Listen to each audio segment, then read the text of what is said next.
Israel, Yom Ha'atzmaut, age 75. It's quite remarkable, really, because I can remember when Israel was 50 years old, 25 years ago, and I was 25 years younger. And what that country has achieved in the last 25 years, it's remarkable. In the past 75 years, it's gone from zero into really a first world nation.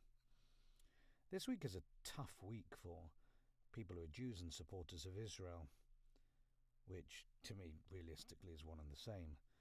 But, well, that's because we have Yom HaShoah, which is Holocaust Remembrance Day. That's then followed by Yom HaZikaron, which is the Israeli Memorial Day for those that have died fighting for the country.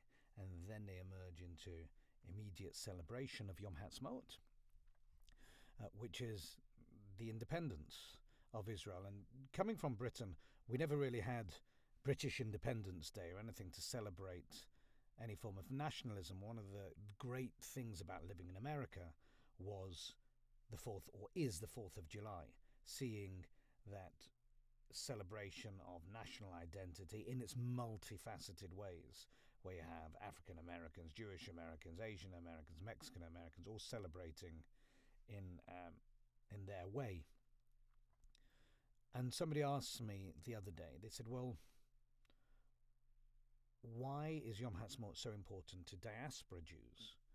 And it may well be because we're constantly reminded that no matter how long we've been in a country, be that Britain or be that America, that our days are numbered. You know, we saw in Britain this week Diane Abbott, the MP, coming out really with some nasty anti-Semitic stuff by trying to minimize the nature of anti-Semitism and stating, oh, it's just like being ginger. Well, it's not, obviously, because and Daniel Finkelstein from the Times put it really well. He said this isn't a competition, and just because one isn't the same as another doesn't necessarily mean it's not equally virulent. And the same goes in the United States. You know, over the past couple of months, we had far-right people stating they were going to have their day of anti-Semitism, so to speak.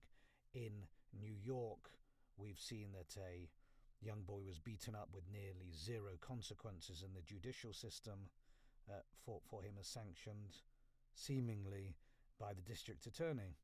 And so Jews do feel left behind, and that's why Israel is so important to Jews, because whilst we work within a country, pay taxes within a country, and do everything that we want to or can do to contribute to a country, there is always a lurking feeling in the background that we're not quite welcome. Now, when I was a student, I was fighting anti-Semitism. I never expected to be doing it as the president of the American Association of Jewish Lawyers and Jurists, that still on a weekly basis we have anti-Semitic reports coming in and that we have to deal with. We have a wonderful team at the AHLJ. There are great lawyers that are out there in many organizations that are trying to fight. And hopefully we don't have to, but we know in the background that there's Israel there, a strong Israel there, and even those people within Israel, they have to fight on a near daily basis just to remain alive, just to be who they are. I wish them another 75 years, another 120 years, 1,200 years of strength. Happy birthday, Israel. Look forward to going back there very soon.